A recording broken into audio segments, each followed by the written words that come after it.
ayati min dokkimo jungo ngo min dokkimo sawru ndu e ko wona ɗum ay kawisaji min nelimo ila fir'auna fawde fir'auna wa malaihi e dantal yimɓe mum e yimɓe muɗum fastakbaru ɓe mawnikini kanko fir'auna yimɓe makko ga gonɗinde Musa e ko addi ko wa kanu ɓe laatima qawman koɓe yimɓe alina mawnikiniɓe folɓe kamɓe pooli bani israila leñol annabi Musa ngol kamɓe laami ɗumen pooli ɗumen ne mbaɗa ɓen kala ko weliɓe faqalu ɓe mbi kam ko fir'auna yimɓe makko anu'minu yeti min gonɗinat li basharayni e yimɓe ɗiɗo mi mana ɓandiyankoɓe ɗiɗo mislina hono amen fir'auna yimɓe mum mbi ala minen yalla dandu min gonɗinde yimɓe ɗiɗo Musa ko neɗɗo no amen ni Haruna ko neɗɗo no amen ni yalla dandu min woppude komin tawde jinnaɓe amen min dawa ɓeɗo ɗiɗo ɗum min mbatta ɗum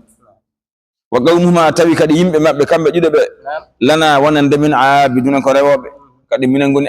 allaji maɓɓe e minen fir'auna haalata minen kalfiɓe joni noon maccuɓe amen gara mbiyeɗo ne mbuuda min ne guitta e komin gonno eyyi wa qawmuhuma tawi yimɓe maɓɓe kanko Musa e Haruna lana abiduna ko minen ɓe ndewata min minen goni allaji maɓɓe ɓenne itta min e komin gonno ala min mbatta ɗum fa kadzabuhuma ɓe penniɓe kamɓe ɗiɗo foof ɓe penni Musa ɓe penni Haruna fa kanu ɓe laatima kanko fir'auna yimɓe makko ɓe laatima ɓe jeeya minal muhlakina e halkaɓe wala gad wallahi atayna min gaddani Musa hono annabi Musa alkitaba deftere tawret la'allahum bela jo a famide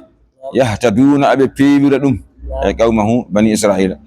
famide min dokki ɓe deftere caggal nde fir'auna yoola ɓe dokka deftere ko han sharia maɓɓe woni beele kanko Musa yimɓe makko ɓe daña ko ɓe ndewri Allah wa ja'alna ibna maryam wa ja'alna min badi ibna maryam bi maryam holɗum annabi Isa wa ummuhu e yimmakko ayatan ko ɓe mande ay lam yaqul ayatayni ay an way hawnade an wawna wiide min mbaɗi ɓi maryam o e yummum kawisaji ɗiɗi kono ƴeew waɗiɓe kawis goto min mbaɗi ɓi maryam o e yummum min mbaɗiɓe kawis ƴeew kawis goto lam yaqul ayatayni wila anna al ayata fihima wahidatun wiladatuhu min gayri ba'lin gasi o sabi kawis o ko goto o cukalel tan gari cukalel jibinama ala gorko ni foti ala gasi cukalel tan ala baba ni won kawis o anani nde so wiyama ni tan Maryam ƴettata gueɗal mum Isa ƴetta gueɗal kono ko hawnira wotere tan ko gari tan ɓiɗɗo nani ala baba joni sa wiya waɗ ɗum ɗiɗo mais to gari gorko nani ndo debbo nani o jibini tawi ala gorko gari cukalel nani ala babiraɗo ha haala juutere cukalel nani tan ala baba so tawi cukalel nani ala wiyama cukalel nani ala baba andama kamo jogui yimmo gasi ɗum waɗi ko ƴew Allah kawnidde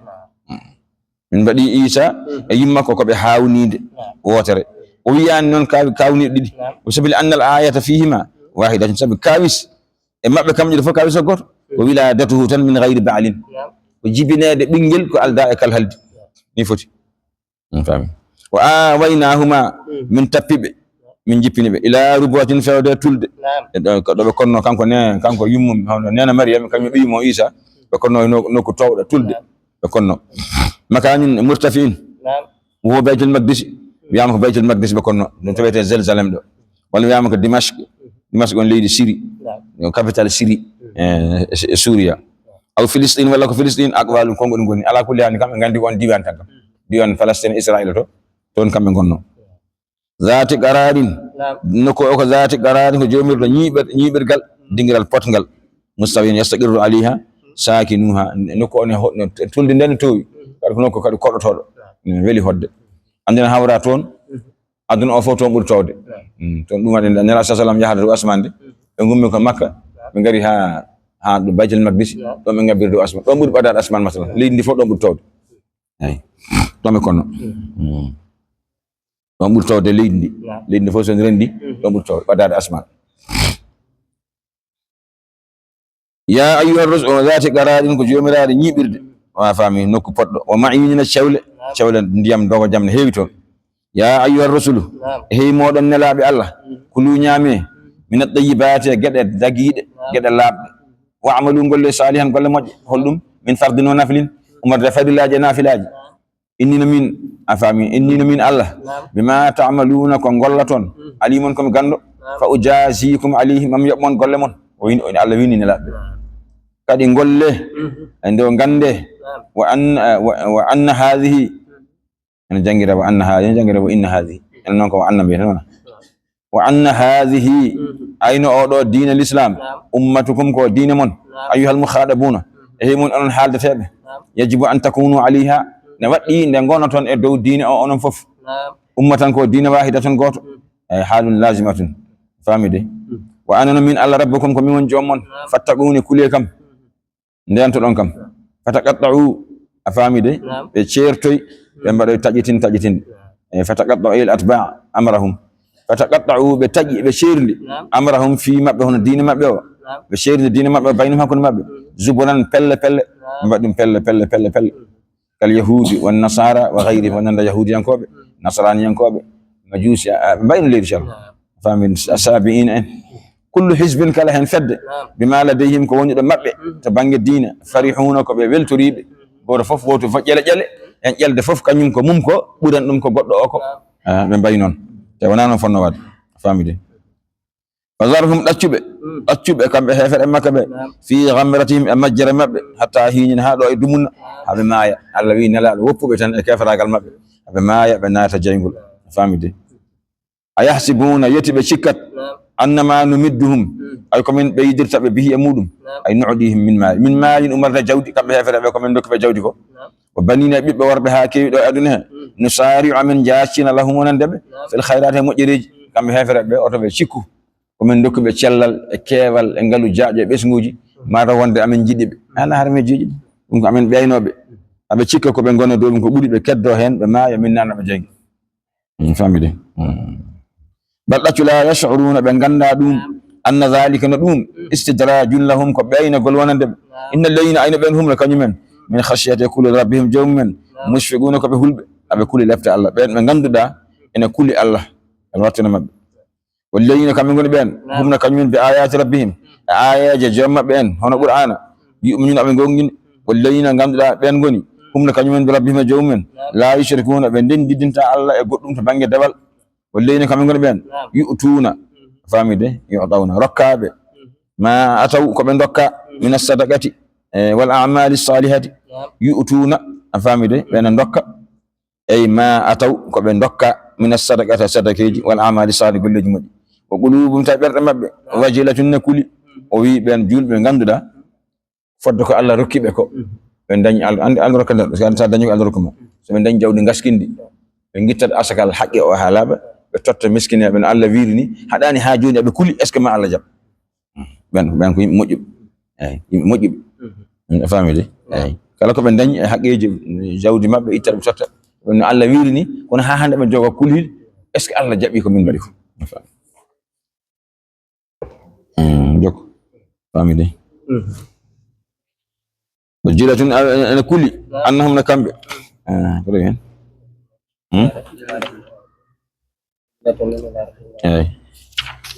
annahum nakambe be kulli be gande ila rabbihim ko feedo jomma be raji'una ko ruttinte famide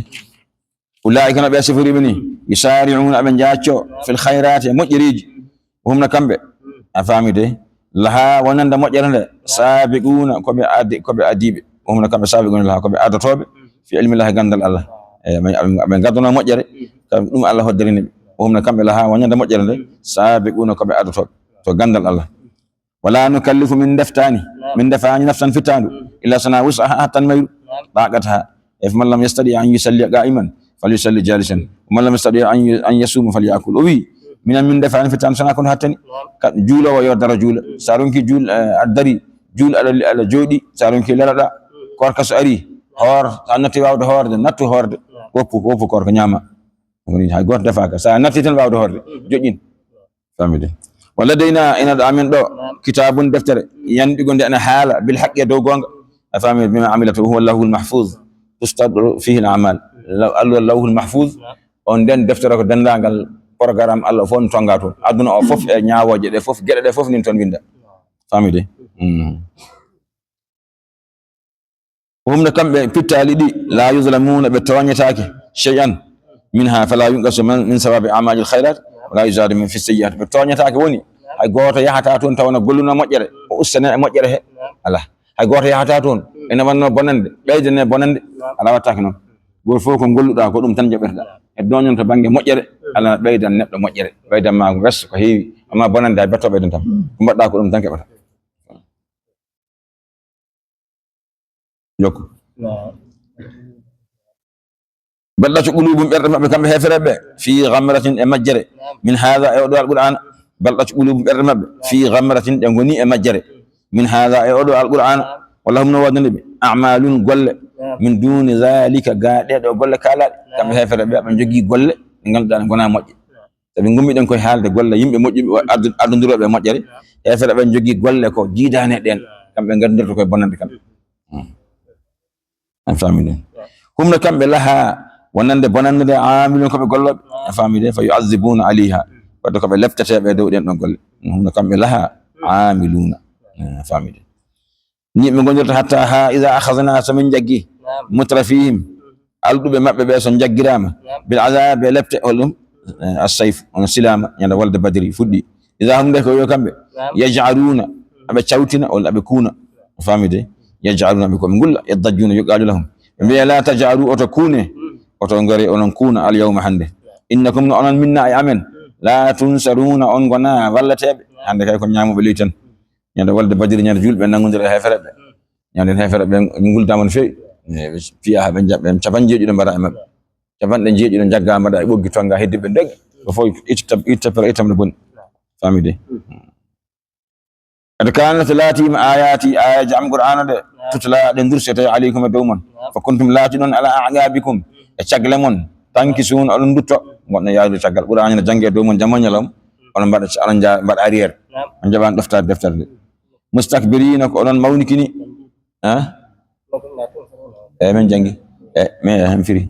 إنكم أولن منا يوم لا تنصرون أم بلتاكي بمعنى لا تمنعون أن كتاكي عند يمين الليل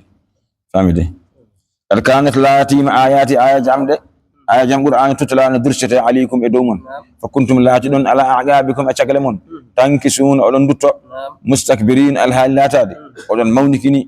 فامده أولن مونكني به فامده سود كابندو ولا حرم بأنهم أهله في أمن بخلاف سائر الناس سامرا أولن بدا كير ديلي أولن كير فامده تهجرون سامرا تهجرون famide minas onon kiidi tatrukun onon goppa tuhjiruna onon kiidi alquran onon goppi dum onon handi ko tinde e daari ngoni haaju mon dum jiddon hedade on ngala haaju hedade alquran tatrukun alquran famide min arba'i taquluna ghayra alhaq النبي onon kala ko wana gonga e annabi onon kala ko wana gonga e alquran allahi afalam yadabbaru bare kambe miccaki famide e fawdo mati ta'u fi dali mara ɓe teskitaki alqawla konngol e alqur'an alqawla konngol fani qur'an mara ɓe taskaki qur'an ɓe taskaki alqur'an alqawlu addallu ala sidqi nabi mata ɓe teskitaki ɓe miccaki e alqur'an o haɓe ganda e gongol annabi o am ja'ahum walla koko ari e maɓɓe ma lam ya'ti ko arani aba'ahum e babira maɓɓe al awwalina adiɓɓe walla kamɓe gondi ko qur'an garɗo e maɓɓe o nde wonno kamɓe dañi sens babira e maɓɓe qur'an tellanoke mum mata ɗum woni ko ɓe gondi ɗum gondi ɗon ara mon ko arano babira mon ɗum waɗi ɗum haawi woni hunde hoƴere e moɗon am lam ya'rifu walla ɓe gondi ko ɓe ganda rasulahum nelaɗo maɓɓe fofno kamɓe lahu wonande nelaɗo o munkiruna koɓe faytuɓe walla haɗi ɓe jabde mataw oɗon nelaɗo wadde ɓe gandano kanko est ce que wona nder maɓɓe o jibina o wuuriɗe duuɓi 94 o meeɗa fende kanko ko neɗɗo sérieux moƴƴo nunɗuɗo mo ganduɗa kersowo timminɗo neɗɗagal ha timmi onon fof onon gandi andiraka fenande andiraka oñare on so ari haalni mon ka ɗo haalte onon nani onon gandi annabi gaɗɗon ara fof on gandi ɗum den hawni ka ɗum on jabde kono hawni famide am yaquluna walla ɓe mbiyata bom bihi woni e makko kanko nelaɗo jinnatun kaaɗi mbi ko wondi ko kangal ko haalta ko ɗo mata ko sertuɗo hakkille makko bal ɗaccu ja'ahum ari amon bil haqqi ja'ahum ari bil haqqi do gonga ɗaccu koɓe ɗiɗo haalaji fof ko haala heewa ja'ahum addaniɓe kanko nelaɗo bil haqqi koye dow gonga labɗo cer gonga o ko tawhid Allah goto yo rewe sharia l'islam yo rewe wa aksaruhum ko heewe mabɓe lil haqqi wonande gonga karihuna ko heeɓe mabɓe no jiiɗa gonga tanko fijirde ɓe tan gon dabeji ni yo ñam tan ha kara jaaha mbaɗo e belaɗo pittali wala wittaba al haqqu sinno al qur'ana o rewanno ahwa'ahum belaɗe mabɓe sinno qur'an abbiti ko koɓe jiiɗi fof tan qur'ana tan abbo hen a faami de nden la fasadati samawatu ma asmanuji ɗi jeeɗiɗi maɗi bonanno e juɓɓudi mayri nonde wayi ni ɗi bonanno faami wal ardu leydi ndi kadi ma bonanno o man fihi ne ɗen taggoje gonɗe leydi asman fof bonanno kono qur'ana kanyum jokki ko lawol mum wondaka yidde mabbe kambe sinno qur'ana abbino tan kala ko mbi fo tan yo qur'ana abbo hen den asmano o iwanno eno wayni leydi iwanno wayni yimbe ngiwanno bayni kono qur'ana rawane mabbe qur'ana Allah nawi jeppidirta kono yidiri famide balɗacco ataynahum min gaddaniɓe bi dhicrihim e alqur'ana mabɓe min gaddaniɓe deftere nde ganduɗa ko teddungal mabɓe ay bil qur'ani alladhi fihi dhicruhum wa sharafuhum qur'ana ko jangtatoɓe kadi ko ɓamti leñol ngol sabi nela sa sallam nelede e mabɓe qur'ana jippo ɗum ne mawni leñol mabɓe ngol okki ɗum succès mawɗo famide daga arabeɓe so ganduno ɓe dendanno ɓe dado ha tiiɗa ɓe ganda koɓe Allah teddiniɓe kono noon Allah faabu ko ɓuri ɓurɓe hewde tinniɓe nder diine he mbaɗi hen defte mbaɗi hen geɗe mawɗe ɓuri hewde hen wona arabe kamɓe yo Allah yafa ha tengti hande oɗo saaha o saaha fof ɓuri yatiri caggal no fewi homno kamɓe an zicrihim ga qur'ana mabɓe o hono jangde ne zicru mabɓe hono qur'ana mabɓe hum mono kamɓe mu'ridun koɓe ɗurniɓe ɓe ngala hen haaju ni famide ɓe ngala hen haaju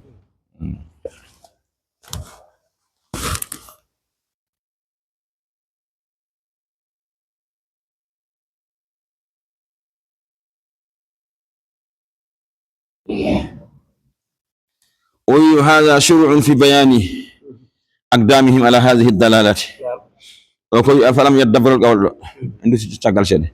أفلم يدبروا القول الحمد لله داخلة على محذوف والتقدير أعم مركم بكم كبيوم به فلم يدبروا بتسكاك وهذا شروع في بيان أقدامهم ثم لو كنا تند فنين دبلم على هذه الدلالات عند إذا مجريج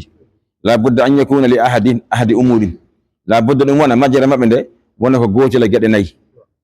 فاميد أحدها هن غوتل لا يتعملون فاميد في دليل نبوته وهو القرآن من غوندي كامبي يمبه be sawi be jeddimo la yata'ammalu be taskaki fi dalil nubuwati annabagal makko wa huwa dalilo ko alqur'anul mu'jiz o do qur'ana donkin qur'ana mo jangato o ina hawni subhanallah ko yawti hala ko wona joni hala ko arata yeso ay goto medda yide ko way non ne do no haalde ko benni walla hala hande kono haalde ko da jango arata yo ha l'akhara aljanna jaygol kutu famide dum don te kambe fof ko do jibina nder mabbe hay goto mabbe dañira non wawra non dum do ko dalil wonde ko nelal kono non be donki dum taskade fami ma annahum ta'ammalu wondude kambe fof be taska dum do be teskima wa zaharat lahum haqiqatu be teskima dum feeñanibe tigi be gandi kono mata be celtan saniha kongol dimmiwol ngol an ya'taqidu ko be pibata anna bi'satar rasuli amrun gharibun be pibi kambe nelede nelado dum ko fiya ko kawni dum fewi afami lam tusma wa lam tarid anil umam as-sabiqati walla dum do nelal mataw medani arde lej jawtudi mataw nelal do tan fuddi mataw ko non walaysa kadhalika dum wona non nela be ngari ha kewi o do sakiti arde li'annahum arafu sabikam be gandi anna ar-rusula kanat tursalu ila al-umam be gandiri hore nela be nela sun do aduna be nanano fir'auna wadirna musa annabi nuh wadirna yimbe mud be nani do salisu ko ngol tarbiyo ngol allah yakunu alimina bi amanati mata wadde ko be gondi sa be jabani ko be gondi ko be kolaki mo gil adan mata be gandirano bo holade o sidge gondugal makko qabla di'a an-nubuwwati mata wadde hade makko nelede ma taw wadde be gandano bo be gandano andude mata kay ala be gandi bo o jibina ko nder mabbe aw dañ dubi capanday kambe mbi mo muhammadul amin muhammadu kolado hayso on mbawdani sa jogima jawdi ma halfinta ko reji ma de kam kalfinta julbe hefere fo ne dasna mo jawdi mum wad non ko holade e on jibnaade dum do ha mawni ha dañ dubi capanday so haali nelal on foti gongi jamol famide on dum fode be jabani bi amanati sidgihi walaysa kadhalika bal sabaqat lahum ma'rifatu kawnihi fi ghayati al-amanati was-sidqi daccu kambe be do abe gandi an ardani be hadama ko nelede abe gandi mo kaadi gandal ko neddo ko kolnido ko neddo gongudo rabi'a ko ngol nay bongol an ya'tagidu ko be pibata fihi mako al-jununu kaadi be pibi wonde o do non sa yene haldido halaji Allah goto yarabe en sangarna harmi en zina mojjani en jiba mojjani en o sa yo haldido halaji wonde ko kangal walaysa kadhalika ala wayani non li annahu sabi kambe kanu be latim يعملون أبنغندي أنه نأودو محمد أعقل الناس كان بقول جوغاد حق اللي يمبفو أبنغندي هوري وما دا هانجت فاميلي أبنغندي دم هوري ما تاكو بنجدا كتا وسيأتي خامس كونغول جايبول نار يسو وبي أجوكو أم والله أنده جاكو تتو هذا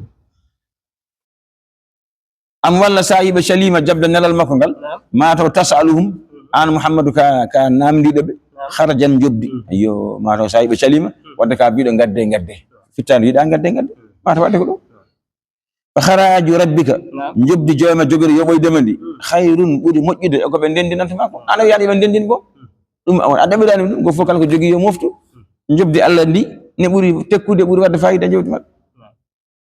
وهنا كانكو خير كانكو بودو موجودي الرازقين كلا ارزقين فامي دي وانك عن محمد لا تدعوهم على ندب الى صراط فوضى الله والمستقيم فوتشغول وان الذين اين بين لا يؤمنون بغون يناني بالاخره الاخره وي امي تال وداني بي براجي غلا لفت غلا ان الصراط غلا والفوتشغول لناكبون كو بي اوني بي دو دي كو اوني يد بي امي تال بي جدي براجي ون الجنه جدي لفت اوني جايغول بي دum fo wadani ben de ko tay lawol portugol do rewi kambe ko gabe ndey ndewane maggol ko be ulli be koci fami de jokko do won ruba o beydan sumin wala rahimnahum sinna fofo min do won nisif biano beydan sumin gor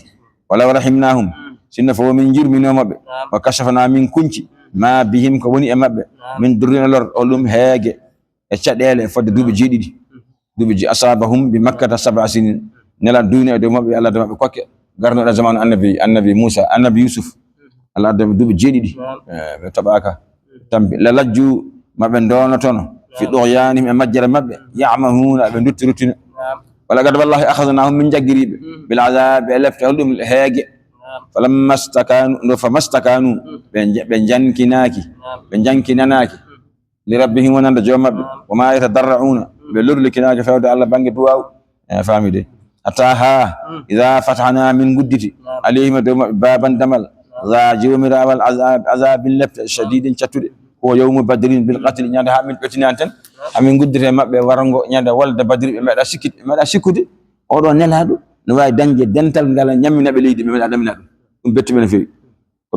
كوبي أجنر ندو محمد كو يم تام ترى سكوتر كوري بين غولي بغول كل بنيد ما دا سكت دum don ko bettibe ne musibe ne hirsini ne musi famide idha hum deke yo kambe fihi e on don nyalawma mublisuna ko be dejjube ko fiftibe mojjere Allah fof wa huwa alladhi kanko Allah mo bi'ata non debo kanko woni on ansha'akum ndo ansha'a lakum as-sam'ana wa diwi lakum ansha'a khalaqa lakum ansha'a khalaq lakum ko jal wadani mo ndar wadi mo sharha wa huwa alladhi kanko Allah kanko woni on ansha'a lakum kuddudo on kuddan on asama nande tagan on kanko tagani mon nande noppi go sayne don nana Allah wala wal absara jiide kanko ferani mon jiide wal afidata berde on non qalilan famdi ma no feewi tashkuruna ko don jetta Allah onon ponno yettude Allah ko Allah wadani man ko onon ponno yettude mo ko heewi kono onon foy wadnede mojjere famdi no feewi ko jetta ton Allah huwa alladhi kanko Allah kanko woni on zara'akum taqda'un fil ardi leydi ba man adama ko leydi he itta wa ilayhi kade ko fewtude Allah tuhsharuna jogodon ummitinede e renditinoyede ton far don ko Allah to huwa alladhi kanko Allah kanko woni on kadi yuhyi gurnogo kala ko wuuri kanko ƴettata ruha utta mum wuura wa yumitu kanko woni barawo wala huno wodani Allah ikhtilaful layli wan nahari luutondirgol jamma e nyalawma bisawadi wal bayadi waz ziyadati wan nuqsan jamma bawla kurum nyalawma ran watal sahaji jamma bura nyalawma sahaji nyalawma bura jamma e non bat dum foko Allah jeyi dum foko Allah o mo beeto en dewo kanko wattani fof famide jamma e nyalawma o do bura hande o do bura jango e pota kanko on afala ta'qilun koko hadi kaqqilon jogodon haqillaji teskiso don ko 40 don ko balda to galum bi kambe hefere beedo hawre be zaman nelade be bi misla yeru ma gala ko wino dum al awwaluna adibe be ko bino ko elle kam fon jidi batu goto ay be kalano ko dum be do kali hefere be gila daba day kala ko be do kali arobe ko dum kalata non tan elle ko baddo batu goto be kalda nandu hefere gangal nandi le julbe kadi nandi ko non hunde wotere fone nande fami de qalu be mbi kambe be do hefere hawru be nelaade be mbi ko be mbiyanno holko be mbiyanno be mbiyanno aiza mitna mbela so yehi ha en mayi wa kunna in latima turaban enen gonti leydi wa idha man yajiya dappude inna no enen kadi la mab'uthuna kon ken wurtintebe ken ummitintebe no nela do wirni min faman dum de min faman dum nambe maya wonta leydi ha laba rappa biya kadi na wonta kadi wata tewi jam kadi ummito min on tundi haqillaji amen mawbe ko non biyanno kamen kadi be ngari umbi non famide be kebbiti be mbi laqad wallahi uidna min podanama nahnu min bedo wa abana babir abamin hadha no galdo ummital biyangal tagal mayde min qablu ko adi in hadha wanani kado hala illa sana asatir ko penale al awwalina mawbe adib ko penale mawbe adib penanode dum tan be don jokkina ndewa hen pen wana gon ulwibe limanil ardu limanil ardu holmo wodane ndido leydi wa man fiha eden tagoje gonde dow leydi annala wiibe ni wiibe kambe hefere be ndi leydi holmo nde wodani tagore wonde dow leydi nde holmo wodani namdo taw kambe jeewala ko babirama be jeeyi in kuntum sa on latima ta'lamun on gandi sayqulu am jogori wiide lillahi ko allah am jogori wiide ma ko allah jeeyi ulwibe ha joni afala tadhakkaruna holka imbacco don nanon ko ka lemte don ko gandon fa ta'lamuna gandon annal qadire ayno kattando alal khalqi e tago ibtida anta fuddode qadirun am hattani alal ihya e wurtinde ba'da al mawt tagal mayd wa hadi famon dum kul bi ha joni man rabbus samawati as-sab'i hol mo wodani asmanuji di jeedidi wa rabbul arshil azim wal mujay al arshi mawkiki mo jeyi dum sayaqulu am jogori widama lillahi ko allah jeyi kul wibe afala tattaquna holka hadi kulun allah nanon ko kalanto don ko jabon ulwibe ha joni man bi yadihi holmo woni e jungo mum malakutu jayal kulli shay'in kala hunde holmo jeyi hunde de fof leydi ndi asman e ko wana leydi holmo wodani dum wona kanko on don jeydo leydi asman e ko wana asman yujiru amba danda wala yujaru dandataka alayhi do makko woni wala biya yujiru amba reena kono wala yujaru reenataka alayhi do makko kanko kala mbo reeni ay goto yettarago dum kanko non goddo ala bawdo rendema kanko so filti yettade mo tan ko jettata famide ya fam yahmi wala yuhma alayhi in kuntum sa Allah ta'lamun gandi sayaquluna kadi lillahi sawina kadi mamen bima kadi ko Allah de won deno hay goto rena dum ul wibe tawden on gandiri ni on jaborima ni fa anna tusharuna holno be bilira holno be jamfara haqillaji mabbe tukhda'una wa tusrafuna anil haqqi holno kodora don pirliso don ga gonga afami ga anil haqqi ga gonga holdum ibadatullahi wahdahu rawda Allah goto kayfa takhayyala lakum annahu badilun holno amniranta on wonde dum do ko mere bal dacu ataynahum min gaddanibe bil haqqi e gonga wa innahum kambe non la kazibuna ko be fenbe e diwgol qur'ana yeddude nelado ko be fenbe ko be gaddanama dalil la bishar matakhadallahu alla jogitaki min waladin hay biddo goto alla ala biddo hay goto wana dow wana les wa ma kana la taaki ma'ahu na wonde makko min ilahin hay debetedo ay alla wondan hay goto debetedo kanko ko goto lam yalid wa lam yulad idan sutailati man wondi e makko alla goddo wallahi la dhahaba ma ya danno kullu ilahin akala debetedo bima khalaqa ko tagi wala ala ma tawno tono ma folanno ba'dhum yoga e mabbe ala ba'din yo goddo sin allaji no godno ma di kabdi pecce o do yaada e ndido leydi o yaada o do asman o yaada e kodde walla be kapta piwondir ton gobbe asman taja en do e dow meden famide kono on jinde deejani hoore mum gila dawa daw nange fudir sanko do mutira do asman nena wayno ba couleur o goto pentira ko wada ko pentir goto leydi neni nizamu jubbudi ndino wona yaarude ni andal ko goto zeyri dum goto no Allah ji kewdi gonno tan wayatano ni poussière hewaton famide yoko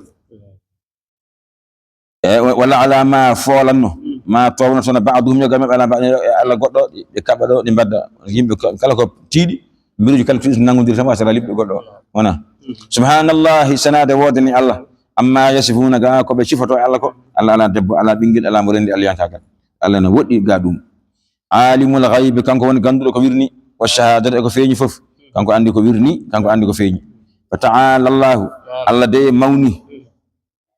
fa ta'ala o towi o mawni kanko Allah amma yushrikuna ga ko be ndendi din tambo e mum ko Allah towi buri dum mawndi a famide ɓol wiɓe ko remen hen goto rabbe imatori en en dañi de simina tartimi inchallah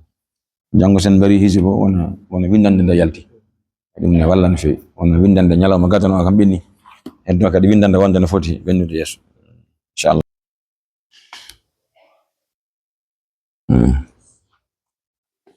bismillahi o wi minha ene jeeya e jikkuji moƴƴi jikkuji tedduɗi moƴƴi ɗi julɗo fof foti siforade alhaya o gacce jogade wonde neɗɗo ko jogade gacce hersa nananede wona konguɗi hersa yirede wona sifaji wona pembi kangaɗi jomum ƴetta hoore mum waɗa morle taw jiiɗon fof taw ɓerɗo mum ne fasa ne muusi ne hersanma o gonɗa ɗo neɗɗo yo fembo hoore mum ha laaɓa cer walla ustade kayre fof yeeso ha ɗaata kono hoore waɗa morle waɗa jappere ɗum ene soofi so jogima gacce a watta ɗum famide alhaya'u huwa taghayyurun wa inkisarun ya'tari al insanu min khawfi ma yu'abu wa fami wa yudhammu ali o wiyete gacce ɗum ko baylagol e kelgol ene gol ene falo neɗɗanke o hula wadde kombo aybinire walla kombo ñingire wal haya'u non shar'an gacce nanta bangi sharia fami khalqun ko tagore walla khuluqun ko jikku yab'asu ambo nela ambo ummina neɗɗo ala tarkil qabi jikku ko ma ganduɗa ko jikko ɗum jikku mo Allah tagata e neɗɗo on ɗon jikku ne dumma e rentade wadde ko ɗum ɗon hersini vraiment min hande ɗo Allah darnimi ɗo yiidede me ɓeɗo yimɓe wuyɓe ɓe yaada e mabɓe vraiment ɗum jaɓata yadude ɓe hersini am jogade kalɗo koltuyel koytugal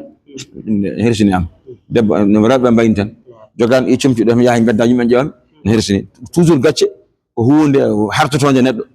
e sabu tawata ko aɗa huuli aybinede aɗa huuli yimɓe jana e ma ne kala e ma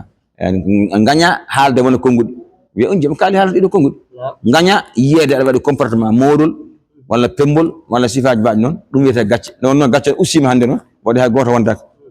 yomi yaha waɗa ko kangaɗo waɗanno waɗa ɗum yahana farni gacce ngala so gacce no gonna jaɓata wadde ɗum yalla faabo en عن إمران بن حسين رضي الله عنه عن النبي صلى الله عليه وسلم قال الحياء لا يأتي إلا بخير فقال بشير بن كعب مكتوب في الحكمة إن من الحياء وقارا وإن من الحياء سكينة فقال له عمران أحدثك عن رسول الله صلى الله عليه وسلم وتحدثني عن صحيفتك رواه الثلاثة بيت عمران بن حسين رضي الله عنه قوت صحابه رضي الله عنه وجدتك عن النبي قال النبي صلى الله عليه وسلم قال النبي الحياء غتش لا يأتي أدتا إلا سنا بخير مجر غتش مجر تن قالوا كرسو على دم كيو غتش دم هن ونفور مال ونين غتش غدرا لور فقال لي بشير بن كعب أولو غركو نبي أولو غركو هبتي وبي مكتوب أن ويندا في الحكمة غندل أن ويندا غندل حكمة غندل بد كارل ngande hikma de o nande joni ceerno boy en ko jimata yimɓe ñokkani jimɓe badde fayida saɗa heeɗi walla lugmaño hikma de gande kalata de haalaji tan baɗɗi fayida ene winda to hikma inna min al haya'i ene jeeya e gacce waqara neɗɗankagal wonde neɗɗanke ɗum ko jogade gacce eyyi neɗɗo mo ala gacce wonta neɗɗanke tigui rigui o inna min al haya'i sakina ene jeeya kadi e ko wiyete gacce deƴƴere to neɗɗo ne deeƴi ne teeyi neɗɗo mo teyani fafañ ala fof wona e gacce neɗɗo jeeya e gacce dal ko deƴƴere faqala lahu wiyani mo imran wimo uhaddisuka mbeɗa yewtanma an rasulillah ga nelaɗo Allah ko nelaɗo Allah haalano mbeɗa haaltanma ɗum an wa tuhaddisuni aɗa yewtanami an sahifatika ga kayitol ma an ibn umar radiyallahu anhuma qala marra an-nabiy sallallahu alayhi wa sallam ala rajulin wa huwa yu'atibu fil haya yaqulu innaka tastahi حتى كأنه يقول أضر بك فقال رسول الله صلى الله عليه وسلم دعه فإن الحياء من الإيمان رواه الأربعة عبد الله بن عمر رضي الله عنه وي النبي مدن ويلتنوما غوركو غوتو انا فليره غودو غاتشي إما كو مينيكو ولا كو بييكو أن دي غاتشي ما ɓurti دي غاتشي لوريما غود نلا ويرتي ambo aybinal goddo gacce nela hedi ko halto ko gacce en wi an innaka tastahi wajo on yenna musidum ala herse rek hatta ha ka annahu illa kanko yaqulu mo wiya mo felata o darra bika an left an gacce ma de lorlima nelaɗo nani ko haal nelaɗo wimo da'ahu ɗaccuma ngaybinirta gacce o ganda fa innal haya min al iman gacce jeeya ko limanagal gacce limanagal gondi famide kanji gondi certata an abi mas'ud radiyallahu anhu an an-nabiy sallallahu alaihi wasallam qala inna mimma adraka an-nas min kalam an-nubuwwati al-ula idha lam tastahi famide fasna ma shi'ta إذا لم تستحي فاصنع ما شئت. حبرا مغا أبي مسعود رضي الله عنه وجدت النبي صلى الله عليه وسلم النبي بي إن جاء كو يمبه كبتي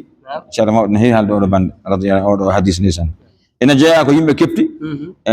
جاء كو يمبه كبتي عمر ده حالاجي أن باب أديب من بيان نوتون إذا لم تستحي ستي أحرستا فاصنع قل ما شئت كلو كاجا أو في ردو موي odo hadis jogi makna jidi jogi maknaji didi firoji didi en firo woto so tawi an kam andi a hersata ya golloy kala ko jidda sabi ana wana neddo an kam yimbe ciifima e lista yimbe an yah en kongol ko ni way en mana goto mana goddo ko sa yidi gollude hunde yew ndara no moƴƴi nde hunde somi gollunde est ce que mi hebata hen gacce est ce que mi tawata gacce mi gacce keftata kam hen sa ƴewata non non gacce ngala hen wad aha kay somi yitama dum do waɗat gacce wadde woppu o mana ni to kongo ngol jogi hadis jogi mana didi mana goto tay ana a yadama hanti ana woni ala gacce a hersata a weta ndo a weta astaghfir an kam gacce ngala e ma tan non cifirda ya wadu kala ko jidda an natti jeyede yimbe an wana neddo mana goddo ko sa yidi gollude hunde ndar hunde de ƴewa so tay a wadi tay gacce ngala hen tay gacce ne keftama hen wop tay gacce keftata ko hen ya wadu e mana jidi fon hen famide yoko جوك عن عبد الله رضي الله عنه عن النبي صلى الله عليه وسلم قال استحيوا من الله حق الحياء قلنا يا رسول الله إنا نستحيي والحمد لله قال ليس ذاك ولكن الاستحياء من الله حق الحياء أن تحفظ الرأس وما وعى والبطن وما حوى ولتذكر الموت والبلاء ومن أراد الآخرة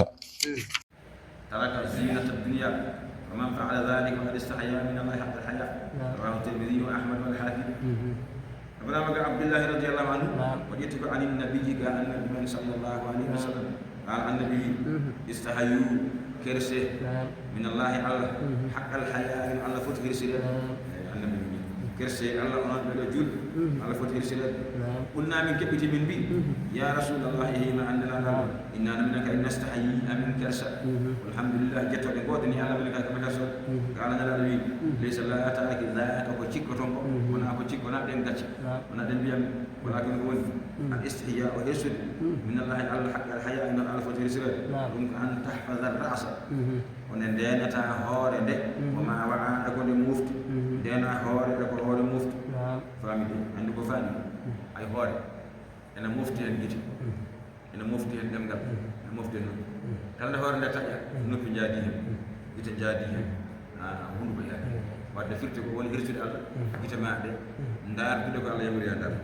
ندار ده كلا جنن أيب جنن أورا جنن نوفي ما نجبته ده من أيب رين هور ده دينا مفت ما نفهمك والبطن كيريد مفت رين فهمك والبطن يريد وما هو أكون مفت رين يريد ما كلنا مفت وانا تبو بطن وما هو فرد رين يريد ما لو تون كتاكي نعم لونغرا تاكين نعم انديام داجدام دون نوك ما نعم ها كارا جارا هدوم دي لا تركال ما غورورا دانيا سمبي تركال ما دورال دين دانيا سمبي dek wadde reen reedi woto wadde maydu ñamde harmude woto wadde jaram karmuɗo ndenoɗa tergal ma tawi ka gorko rento debbo janom tawi ka debbo rento debbo gorko janom tawi ka gorko rento debbo janom ɗum ɗo wiyete gacce ɗo wiya wal tadkuril mawta siftorka e maayde ɗi kamɓe gonɗa wal bila e rappede siftorka ka maayo ndeke neɗɗo so miijima kala tolni aɗa wawi maayde ma rento jamma moytaɗe mbiya aɗa yaha suudu debbo janom so tawi lajjal tawima toon ma rento kadi yaade bitki janon saga dajjita jomum toon jogi fede noon sa miijimi kala ɗo gonɗa aɗa wawi maayde ma suɓoto jahata tan koto ganduɗa so maayi tawi ɗum gacce kala hen deke dayman kadi siftor ɗo gonɗa ɗo aɗa tarde ma maayi gubbiɗa e nder leydi duuɓi keewɗi tan so a astama hay hunde tawetake ɗum tawa leydi ñaami haala saɗa miijo ɗum sikki ala ma rento wadde ko boni ko heewi ma softu kadi e wadde moƴƴere faami ɗum neɗɗo yo siftor ko maayowo so maayi kadi koko lancitto e nder leydi he rappa ha won mooƴa wonde leydi ɓoli ɗum ɗo daiman mo yo wona ɓerde ma gona miijade manan faami woman arada al akhirata kala kadi mo muuyi laakara kala jiɗɗo aljanna masalan kala ko aljanna woni haaju on taraka o ɗaccat zinata dunya o ɗaccat cuɗare aduna yidde makko ustude aduna o nattata huñƴude aduna kala jiɗɗo laakara taw ko laakara woni haaju ma tigi rigui a rentono geɗe aduna keɗo ɗum noon tindinani yaɗum tan neɗɗo hay aduna a gollat a liggoto on ɗartet haqqille ma mbatta haqqille ma e laata kala kewɗa jawdi ɗon goppatani jaada kasange ma gol ɓoccolo jaala goppaɗo jawdi eyi ɗum noon waɗi kala mbo haqqille mum woni e laakara tigi rigui aduna hoyat e makko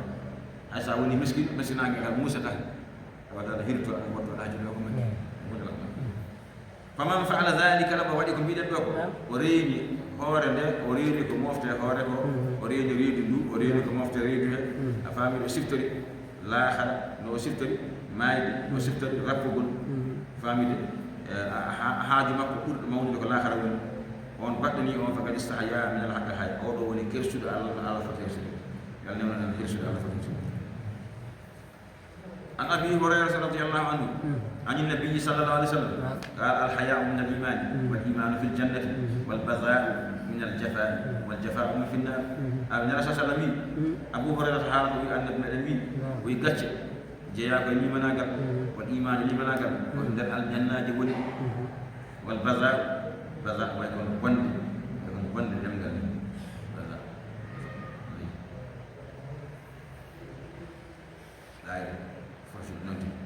والبذاء وند دمغال من دايره تام نات اك يتوجه tan ko mum tan nefni do wete baza dum min al jafa jeya koy bonnedagal jeya koy fuule jeya koy daayre wal jafa daayre non fi naari ko jengol jeya an abi umama radiyallahu anhu an nabi sallallahu alaihi wasallam al haya wal ijj shu'batan min al iman wal baza wal bayan shu'batan min al nifaq rawahuma at-tirmidhi أبي أمامة رضي الله عنه وجدت عن النبي قال النبي صلى الله عليه وسلم قال النبي الحياة والقتل والعيج يرمك دحال نحن نتقاد دمغل فقاد القتل كده وانا نحن ديمو دمغل ما كنا تد يدو ديدي شعبتان يكون إشاتة ديدي من الإيمان كلمة ناكال والبذاء من بند دمغل والبيان اللمسو هيو دحال يدو ديدي شعبتان يكون إشاتة ديدي من النفاق كنا في حاجة جاء فاميلي أي ضعف اللسان ولا دمغل وقلة كلام دمغل فامي هذا هو فامي وأبعد هذا الفيلم يكون كلمة بذاء البيان الفصح الفصح تاعك في القول الذي لم يوافقه العمل ثم أنت فاني ودمغل أنقل فيلي أنقل فيلي تي سبحان الله حالك لا جوجي ولا توصل حالك كأم درانا كل مرة حالك أنا كهيو اللي كل ده قابي حالك باي ولا nek moƴƴi neɗɗo haalaka soko heewi ako ummodira e golle jeeyi jamaji ɗo jeeyi ɓirde taw ko noon ɓaɗe an hoorema aɗa waɗɗon golle kan haala kay kan kay moƴƴi hama ngara jeeyi jamaji ɗon taw aɗa yahdima ngara e gaske taw aɗa yaha aska aɗa waɗa aska kan haalane moƴƴi sabi aka heewi kono aka yaade golle ɗum kono so wonti haalaka ko ɗum mbiyata yimɓe mbaɗa fof aɗa waɗa ɗum koye nafgaɗa jeeyi jama a yahata jum jeeyi ɓirde e awirde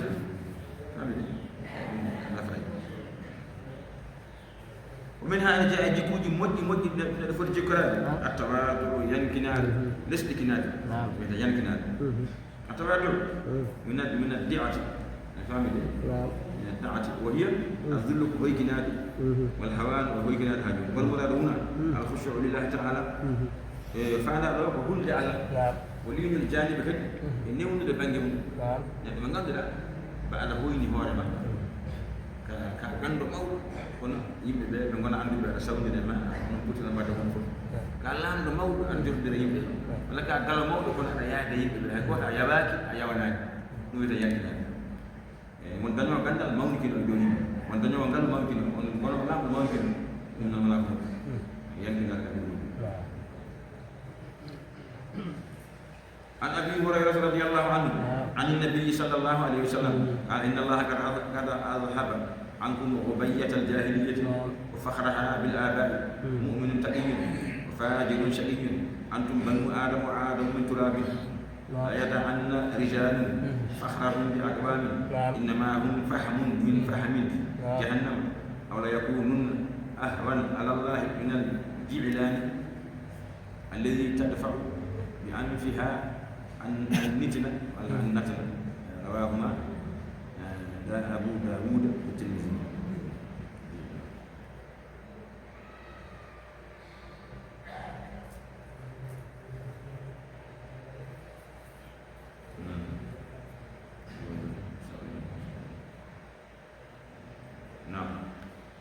Abu Hurairah radhiyallahu anhu qala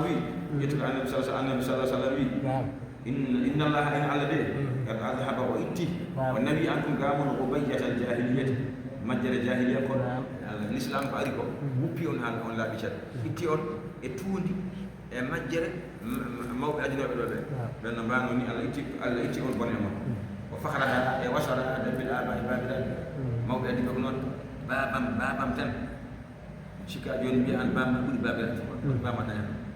min kan bi bam buri babon ma dai anan no non ba no adal islam itti dum o yi sabi joni ko jale gadi tan mu'minun taqiyun na de ba fara wala mu'minun taqiyun juldo kul Allah ko pecci tan wala fajirun shaqiyun wondo man kisat wala juldo mon ko si ko do tan antum onon fof banu adama ko bibbe adam ko adamu bamon o yalti min turabi ko leydi ni foti on yande fi so beccene mon fi onon fof mummi non ko adam ummi ko leydi ni foti inde ko gotol gaddi no golle mon de ko ton certa non wona mu'minun taqiyun juuldo kuldo Allah wala wona bonko mankisa dan la yad'anna yo woppu tan rijalul warda fakhran wasara bi aqwamini neddo yo rendo wasara mamam wala babam ko dum kess wala fu inma hum ayna kabbe be tan babel amon mamam wotale gaddi tan fahamun ko yulbe tan min fahmi jahannam be tan babel amaaji wala mamira amaabe gonti leydi be won hedbe ganduda ko yulbe nyana duppe der jaygo famide fahmun yulbe min fahmi jahannam umada yulbe jaygo jahannam aw la yakununna wala belato ahwan adu hoyde ala Allah min jilan wadde kowoje talloje subeji be gandu be wobbe hen woni buri jas babam beta wala mamam beta ada tawno e dow taw jom banan juldo moddi wonno neddo lajjudo don der yanki julata hawrata askara albe babam on don ne gasa bom taw kanko am buri jas to Allah e kowoje talloje sobbe de non gandi et sobbe tan morla tawa den don bom den Allah buri teddinde e on don bamama basata tawi den yan ganda kan yettata ko kine mumen yette sobe tan dum bana shabu ni bana tan arma bombe bamama basata naw to on buri hoyde e jasato Allah ko en don ho wadi wala tawa do wonbe ko julbe mona dunce e der jengol tan an da fito ga gashi nefa yo tinna ho bama anka an bama tay moji ba fere mo asam mojani mojjere ko nafa ma tan famille jok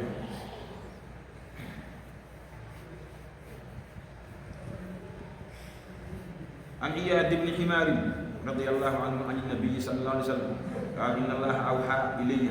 أن تواضعوا لا يبغي أحد على أحد ولا يفخر أحد على أحد ابن مكدي قال إياد بن حمار رضي الله عنه ويتحدث عن النبي قال النبي صلى الله عليه وسلم قال عن النبي إن الله الذي أوحى ووحي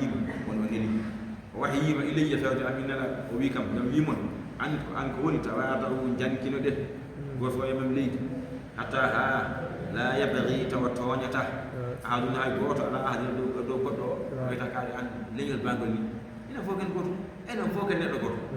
إن فوق حواء آدم جبريل حواء آدم جلت بليد بس أنا من توه قط ما وني كندا بدو قط ولا يفخر وسطا أهلنا يقول على أهل دو بدو ين جنكنا لستن هذا كوي لس kon enen gandi Allah faawa ko fo leñol mum ko min nangam en minen ko min nangam en dum jaana ko jaana ko den ko lesde yaada min leydi fammi dum yalla dum to ko kecce fammi عن عبد الله رضي الله عنه نعم. عن النبي صلى الله عليه وسلم قال هلك المتنطعون قالها ثلاثة رواه أبو داود ومسلم أبراهيم عبد الله رضي الله عنه وأن النبي هلك الكيمة نعم. المتنطعون قال هذه والكبر ثلاثة لا نتج نعم. المتعمد المجالس للحج في قوله وفيه ويحكم أن من قبل جوته كادي أقولهم ولا كنت كيف نقولنا ولا حالة كنت كيف كلامنا ولا بين حكي ما بدك فاهمين بين حكي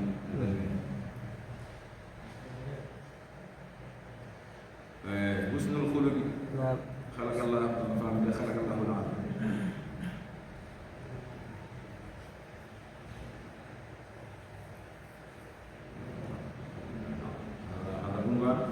العالم الحديث أعظم أخلاق الله وأظهرها وأجملها حسن الخلق حسن الخلق مجد جيكو نمكو خلق الله وتقوى على الأعظم قرن مولود مجد جيكو وتقوى على قرن مولود نفون فوت بعد فتح مجد جيكو جميل قال الله تعالى على توضويا وإنك لعلى خلق عظيم الله بجتنا لا وإنك لعلى خلق أولي جيكو عظيم الموت نيدو لا من تراك عندهم من تراك عندهم من تراك نام من تراك بتوقع جيكو من لكن هذا فوق ما تفهم ولا نعرف ما هذا يجي بيار كارو ما شرنا دني فوف تدوم بجتنا ما هي مدهر فقال تعالى على تورو كدبي خذ العفو جبو يافي وان جافته وأمر يامر بالعرف كمج وأنا عارضون عن الجاهلين قامت ني nen mo ten seddi la ya fa ko neddo jogo ngalu mum taw ngam faam na ko suki kan uddim ko non la na jawta ni jawta yo ko yo ka na na sa ka ko men suki ma udda dum faam na sinna sa andu no podda ko min sopti ka ya so ko no ma sopti dum buri bel faam na ndaka toujours neddo yo won jafato kadi yo yamir ko mo kadi yo dur na yimbe dana jahil ko won yimɓe ngannduɗaa ko ussiɓe haqillaade ay mo waɗi gite ma sandal muñata wona ko neɗɗo waɗma fof tan mbiya aɗa laawo heen aɗa yofto heen wa qala taala ala tawɗo kadi wiyen wala tastawi lhasanatu moƴƴere fotana wala sayyi'atu bonan moƴƴere e bonande fotani idfa duñiri billeti e ngal gollal moƴƴal billeti e ngal gollal yimɓe tan ahsan ɗum moƴƴiri fa ida alladi ndeke yo on baynaka mo woni hakkunde ma o baynahu e hakkunde mum adawatun ngañ ko waata ka annahu elle kanko waliyin ko gido hami mun nyalla ber Allah wi tabaraka taala wi wala mojjal fotane wala bon dokkel yego enen goddi do joni daña kew inde wala dawgal jam wala jamal kew mojjo wala kew mojjani maaji sabba mo daña goddi do mako nindo wasi ya fess beddo Musa dañi inde koddi ma nen darma ya ban aduna fof ari noti be ndema ni teddina weltu ni dende ma ganta ngam wona darma ma jabana wala wala ciof won or teftom jango kanko so dañi ke an ya to bada ton darde tinde o nyalla hoyde o nyalla hirsi o darda ton ko mayi ko ka barkam wallahi inshallah walli ma ha nyande wona dañi ke war la war to wala ton la ay amin joni ko ñamdi mo bonen ana yobbi moƴƴere ada ñopta moƴƴere o irroto hoore makko an ɓuri janggo jam o reftay ma amalama dañine bocci tawal ko ɗum ɗo kono noon kanko tawɗo aɗani inde ma mbiya min ñam arta inde makko seeɗani welti on ceerti ko fof woɗɗitima goɗɗo wonano matta nden ñamdi bonanta ñamdu moƴƴere a dañiɗo haaju e daaba luwam ɗo sarata ɗo luwam ɗo moto o sali complètement ta jogui haaju won mo jogiɗa aɗa luɓi moto walla welo walla sali hako kanko janggo jam jiya mo jaaki bila lu ani etta suka ma sofor ma yam wala do ma ko la ka te ko ngom da danje ma ana ar nyaaki dum da wala ko sali kanko non a fam tan abo hafdi ya abadan am mo hersi o hoyi janggo sa Allah jabi o wanta wattu dem ay hibi o toñma toñal bale kala yande makko mbarodiron wala badal mun wala nawamo jandor mun wala ko nandi tan bida yafi jaki mo kam ñande won waranta toño vraiment o wi o ne so waaw mo yande wala de police on ay fof waɗa jambo waɗa hen tan toon jambo ay ɗum ɗo wiyete bagage national ɗoke ɓaɗo ñalaɗo ɗum jogino ko ñalaɗo ko jaltitan makka o riiwa mo jogori ɓaɗede sodde kam ko garte o yaltiri makka koye cuuɗogol mo arte makka nangue oɗo heɓtigol ngo fof ha laaɓi fof o jaggi so welama kamɓe fof ɓe lelnano kirsede jeno jagguiɗo kam fof hanti aɓe kufra pour nela sa sallam ne kufri nela wino makka nak no woodi holko cikkuɗon mbaɗami ɗon fo hanti no jebbili ne huuli kay ɓe mbi minen nde min gandema tan ka moƴƴi ka moƴƴi mbaɗami mo jeehe onon fof mi yawte mo jeehe melnoɓe irraji kam ɓuriɓe kamɓe jaano haɓe mbi soɓe jaggi ɓe kirsa kanko jaggi mo wawi histude ɓe ala wullitaji o wi ɓe jeehe ɓe yaafi an wawno wiide mi yaafaji am onon fof ma naton l'islam tuubon hay ɗum o wiyani tan ko yaafa jeehe ɗon noon ɓe ƴeewoyi e koye maɓɓe gandi oɗo ɓuuri en wan ko an ɓuuri min ceerno min irrima hannde komin jasɓe an woni moƴƴo an woni tedduɗo an woni dimo ɓe ngari ɓe naati l'islam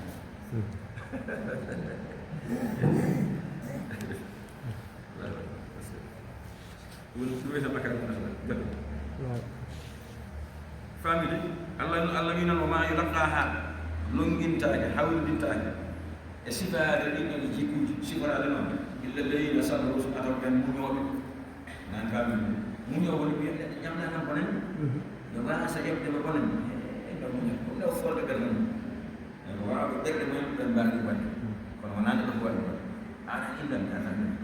ɗum manque o janggal a jaɓa duña ɗum ɗo ala ɗum ɓuri hewde non ala woma laqaha longintake walla hawlidintake e siforade ɗin jikkuji ille lewi sabarumaɗo ɓen muñooɓe وما يلقاها لونجين تاكي كدي ولا حاول تاكي سفرا دينو الا سنا ذو حظ جم كدا عظيم منغا جم كدا منغا تما سفرا عن ابي الدرداء رضي الله عنه ان النبي صلى الله عليه وسلم قال ما من شيء اثقل في ميزان المؤمن يوم القيامه من خلق حسن وان الله لا يبغض الفاحش البذيء رواه الترمذي وابو داود ابراهيم قال ابي الدرداء رضي الله عنه وجئت عن النبي قال النبي صلى الله عليه وسلم عن النبي ما من شيء على حيبون أسأل كل تدل في ميزان المؤمن بيسير قال جون يوم القيامة نيالو مدرك بيسير قال أدى دنانgal golleji ma moƴƴi de gadda ɓe mbaddata fof kanji fof ɗi ndoderde to e balance peese ƴeewe holɗum on mbaɗi joni noon fodde ko joguiɗa julɗere nin toon korkaji nin toon asakaji nin toon jokke ɗeɓaji nin toon jogade jikku moƴƴo nin toon dennangal gueɗe ligginɗa baɗɗe poids ala hen ko fote jikku moƴƴo saɗa sifirno jikku moƴƴo so addama fo ama peesi tan ngal yana jikku moƴƴo ɓuri teddude golle fof nene so joguima jikku moƴƴo o joguima ko wallatamo janggo yo waɗi yamane nande a jang saabi aɗum teddi kadi so fawama peesel ka tan ngal yana fami ɗum woni mana han fami e wo inna allaha no allah la yubghidu ene añi alfahisha bonɗo albadia bonɗo masala fahisha ma ganduɗa neɗɗo kalowo haalaji bonni gollowo golle bonɗe ɗemdal ngal haalata mbok moƴƴi wona qur'an wona salatul fati ala ko ƴettoje tan nefiniɗe e konngudi tan bonni e golle bonɗe allah yiɗa on ne allah yiɗa on bonɗo ɗemgal haala tan koko bonni ko welani heɗade wiyata ɗo wiyata astahfirullah allah yiɗa on عن عائشة رضي الله عنها قالت سمعت النبي صلى الله عليه وسلم يقول إن المؤمن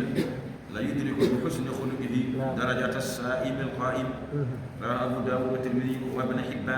وابن حبان والحاكم عن عائشة أخبر مكان من عائشة رضي الله عنها قال قوي سمعت النبي بنني النبي صلى الله عليه وسلم يقول النبي إن المؤمن أين جول جمليما بالله لا يدرك أبو هبتر بحسن خلقه سبب مؤمن بالجكم درجة الصائم كورو daña alqaimi daratoɗe ne juula neɗɗo mo ganduɗa ko teddinɗo warkaji ñalawma farillaji naafilaji ko hen tan hoɗi daratoɗo jamma tan ne juula famide joni noon ɗum ɗo neɗɗo goɗɗo neɗɗa wayani noon kono noon omo jogui jikku moƴƴo jikku makko moƴƴo o suutamo fondoyamo e oɗo neɗɗo korowo daña daratoɗo jamma daña jikku ma moƴƴo o tan kon rondo ma fondoyma o kima noon sa joguima jikku moƴƴo o a joguima korkaji a joguima darade jamma anda won poto e ma ɓurat fof won mana an abi hurairata radiallahu anhu qala su'ila rasulullahi sallallahu alaihi wasallam su'ila rasulullahi sallallahu alaihi wasallam an akthari ma yudkhilu an-nas al-jannata qala taqwallahi husnul khuluq سئل عن أكثر ما يدخل الناس النار فقال الفم والفرج. أبو هريرة رضي الله عنه وقال كم أبو هريرة سئل نام نوما رسول الله نام نوما صلى الله عليه وسلم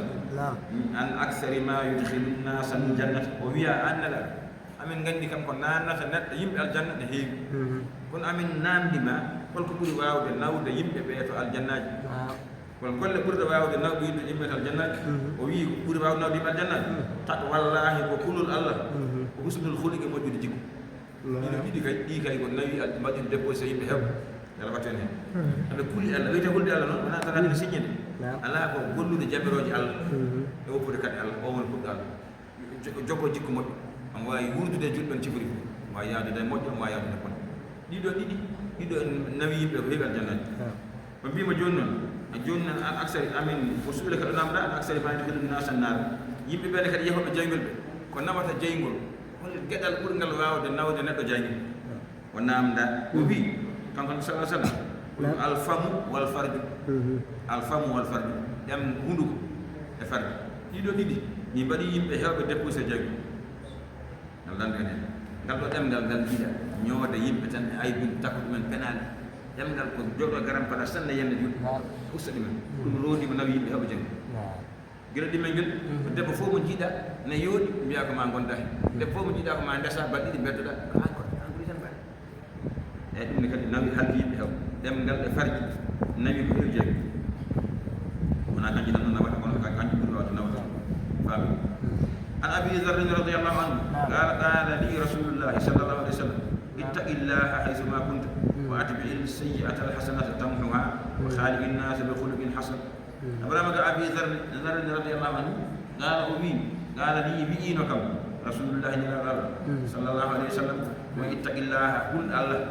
حيث ما كنت نكفور ولا تدع كان غدا قل الله سيدنا يم سو انت غدا قل الله واتبع السيئة الحسنة rewnu e bonande nde mbaɗɗa rewnu hen moƴƴere sakkidinde momta bonande adine nde a haali konngol bongol astahfirullah a golli ɗo neɗɗo gollal bongal ko nande no mbimi ni o dañi ɗo kew a yahanema ko a waɗi ko boni tuuban Allah ñande wonde so waɗi kew yaha e so yeehi a darima noon darde tinde tan darde tinde mbaɗɗa sakkende ma yejjitin ma momtu darde aɗa nde wona son faami kala neɗɗo waɗi bonande yawno mbaɗa moƴƴere ay moƴƴere sakkitinde nde momtat bonande adine a haali konngol bongol e neɗɗo yarno yaaf astahfirullah yarno mi yafta ɓalluma ko ma aya so haali ko boni tan yawno kala ko sa golli ko boni tan yawno golla ko moƴƴi ko momta ko boni eyyi ɗum ko yimɓe وعنه عن النبي صلى الله عليه وسلم قال تبسمك في وجه أخيك لك صدقة وأمرك بالمعروف ونهيك عن المنكر صدقة وإرشادك الرجل في أرض الضلال لك صدقة وبصرك للرجل الرديع البصري وبصرك للرجل الرديع البصري لك صدقة وإماتتك الحجر والشوكة والعظم عن الطريق لك صدقة وإفراغك من دلبك في دلب أخيك لك صدقة رواه هذه الثلاثة الترمذي أبرام كلامك كأنك أبي ذر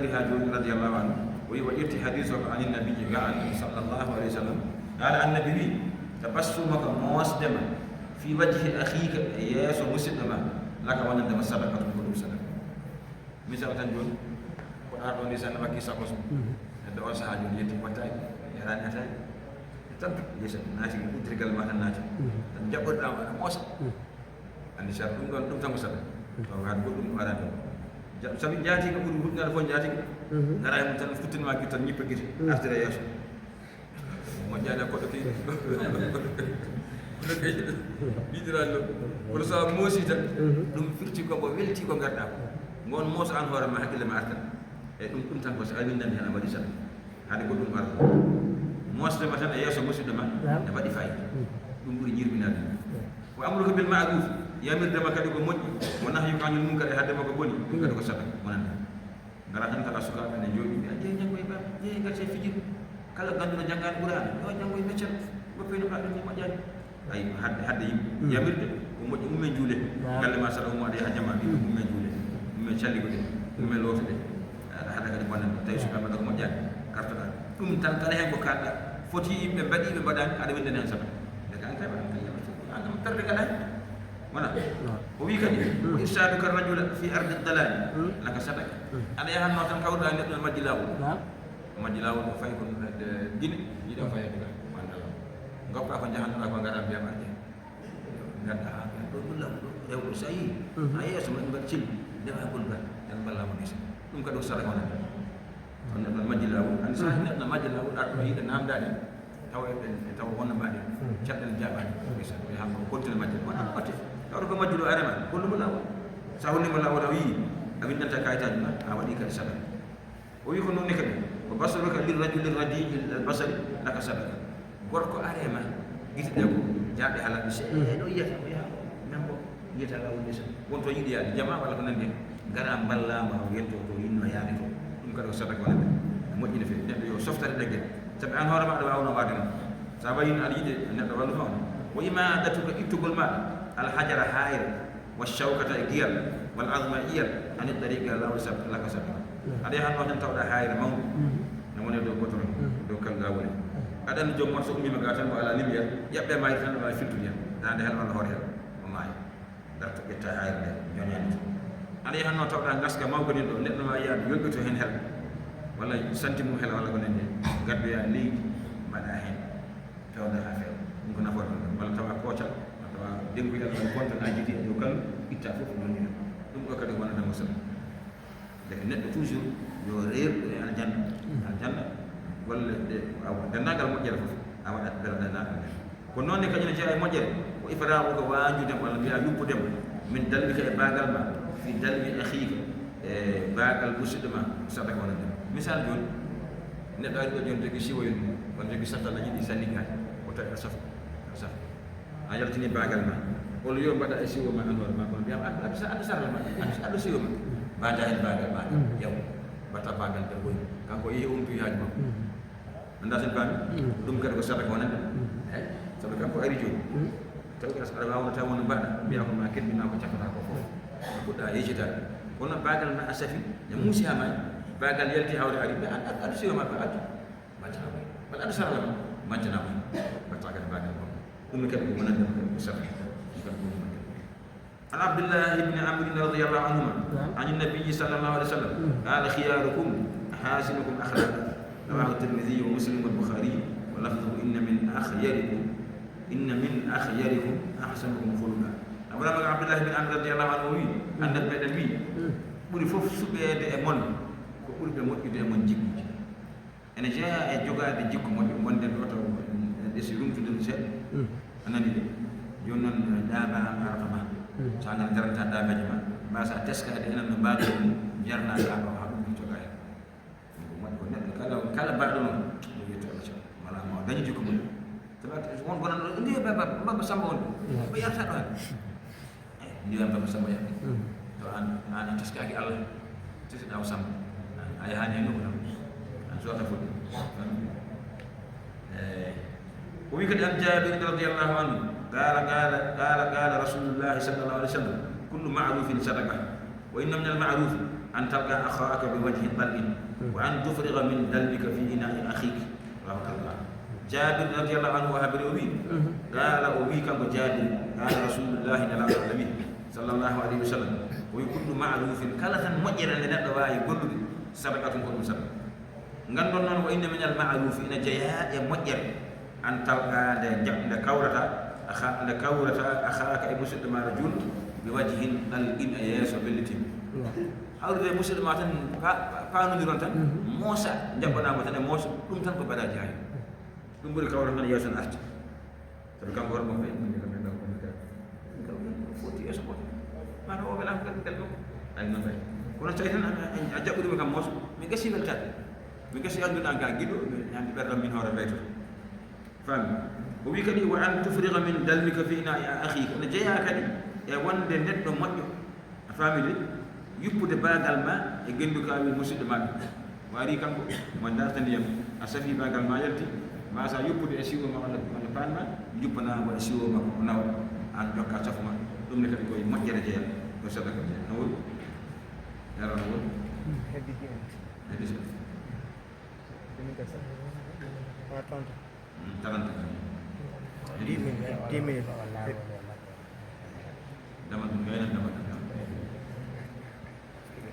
عن ابي سعيد رضي الله عنه عن النبي صلى الله عليه وسلم قال لا حليم الا ذو عثرة ولا حكيم الا ذو تجربة رواه الترمذي واحمد والحاكم.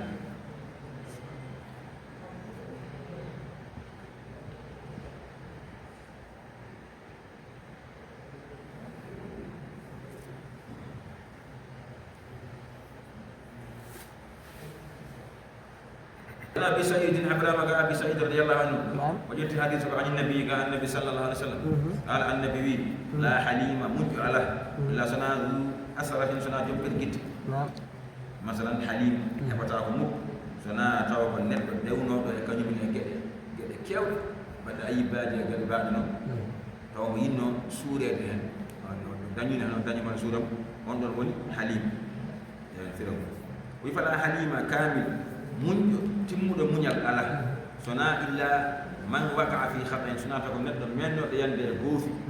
o zallalide pergitte o hajira o hirsi hen o habbo yiɗi o tamanna o wooda anna man ra'ahu kala jiiɗom yasturuhu suuram o yafanu yafom joni noon fa ida ra'a so yii man farada minhu on o ɓoccitemo cheynu hun bada hada badara ila satrihi wal afu an a faami ka ɗam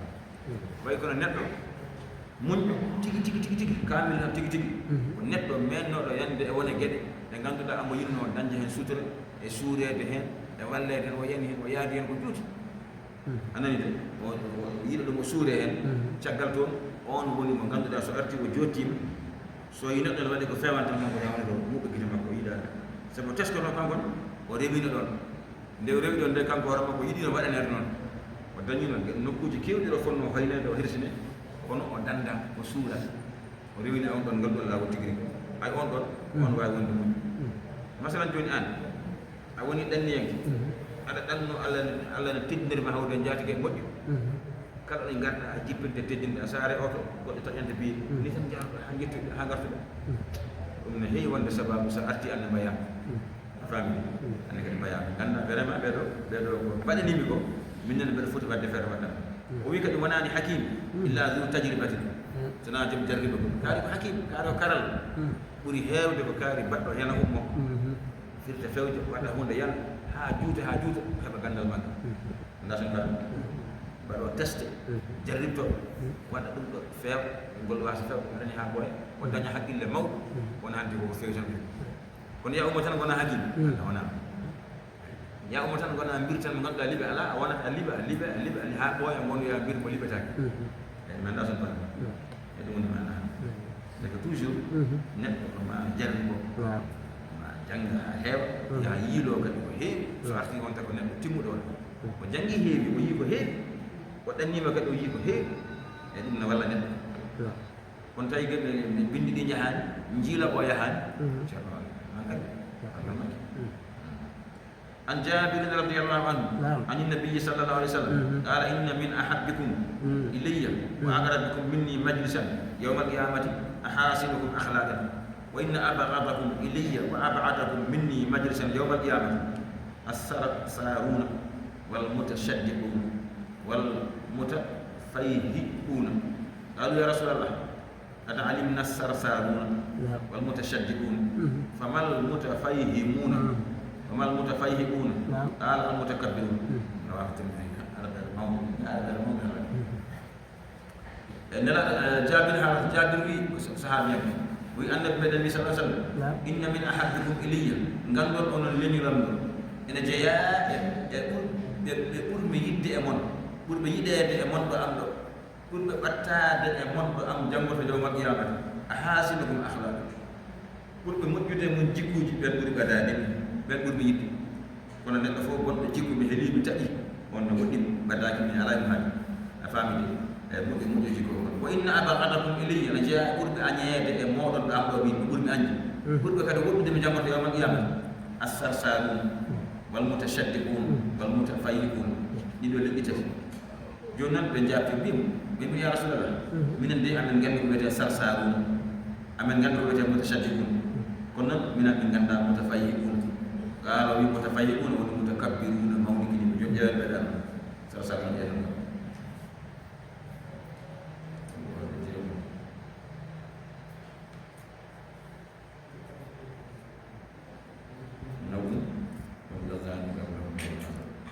sarsalun jaba sarsalun wa kasirul kalam kewda ha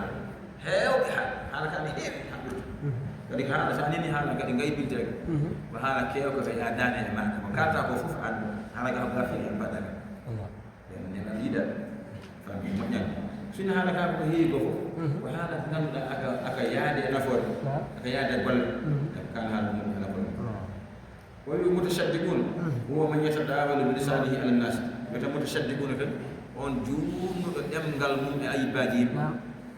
ala neɗɗo moƴƴo makarantam kala bidama tan bagare ko moƴƴo ɓake accanam ɓake samba ko moƴƴo accanam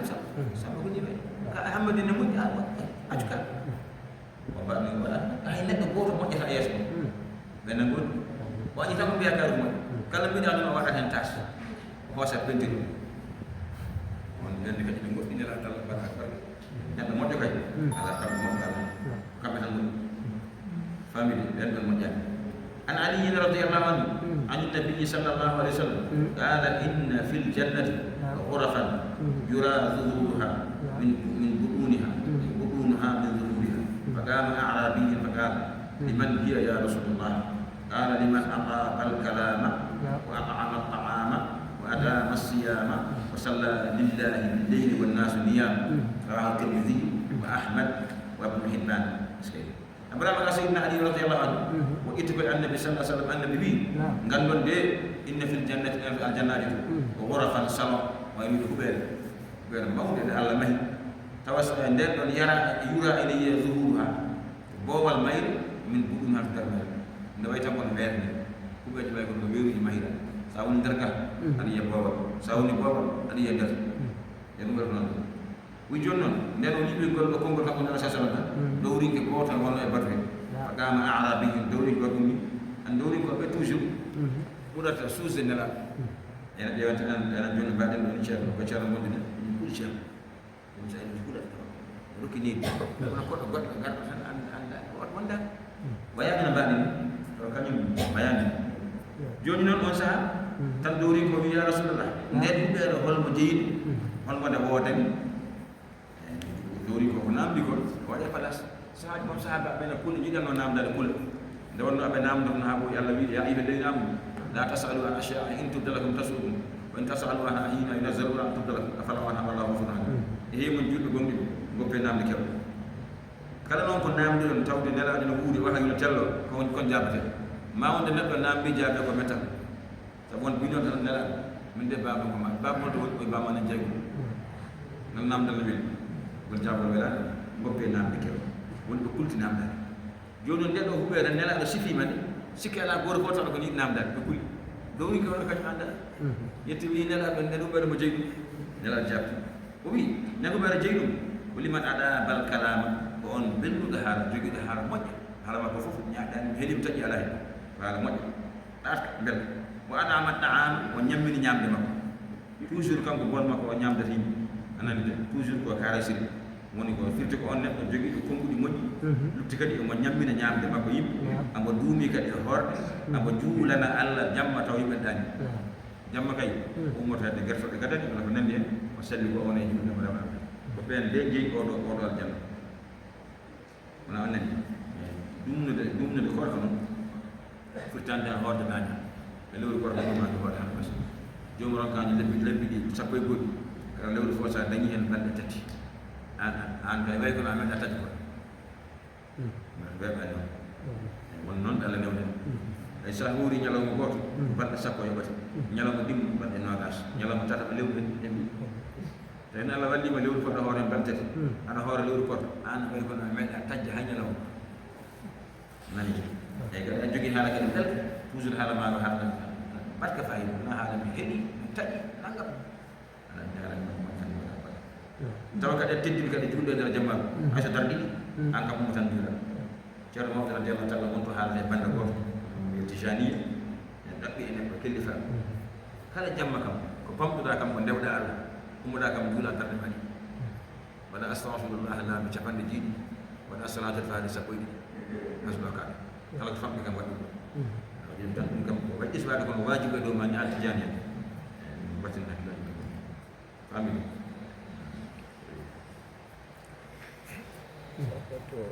عن زارع القيسي رضي الله عنه عن زارع القيسي رضي الله عنه أن رسول الله صلى الله عليه وسلم قال للمنذر الأشج إن فيك خلتين يحبهما الله الحلم والأناة. قال يا رسول الله أنا أتخلق بهما أم الله جبلني عليهما؟ قال بل الله جبلك عليهما. قال الحمد لله الذي جبلني على خلتين يحبهما الله ورسوله. رواه أبو داود والترمذي. أبراهيم قال بيت زارع القيسي رضي الله عنه وأن رسول الله أين صلى الله عليه وسلم قال وينين للمنذر الأشج أوروبر نرى الوجد أوروبر منذر إن فيك خلتين عند كده دي أنا ما عن منذر عند دي يحبهما الله على اللي يبدأ تجد على يدي قلنا نجد الحلم منيل كان هذا منيل على يدي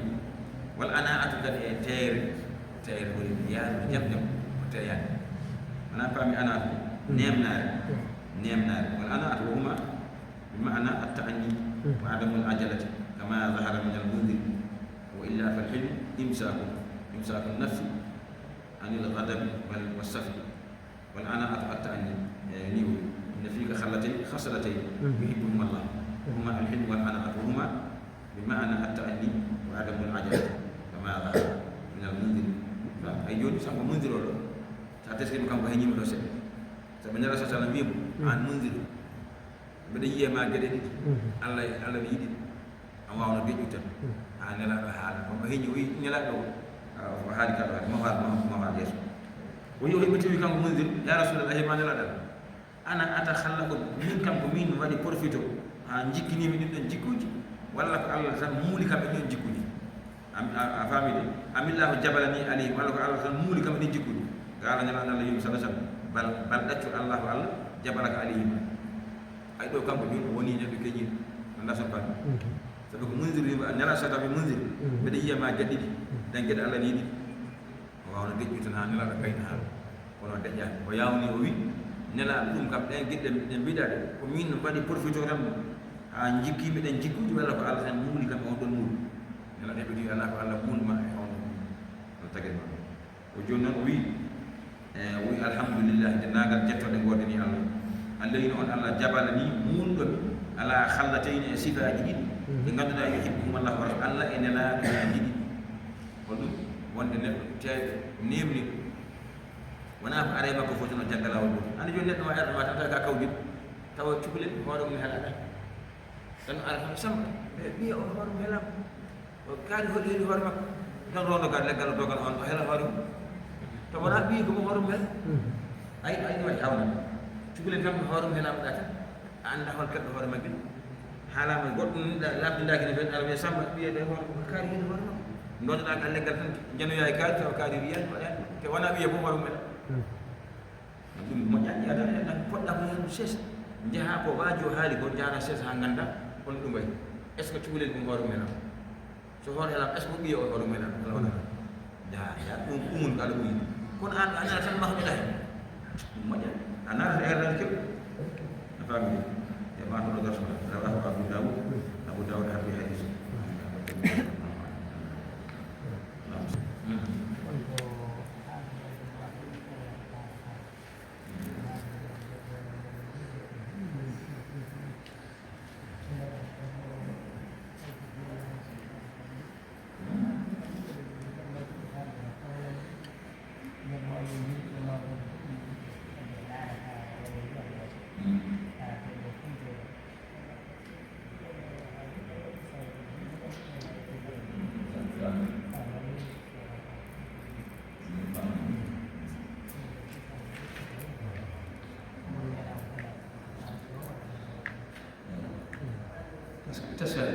bisa jadi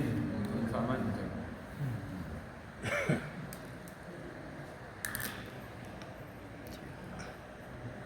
ya salam Fatih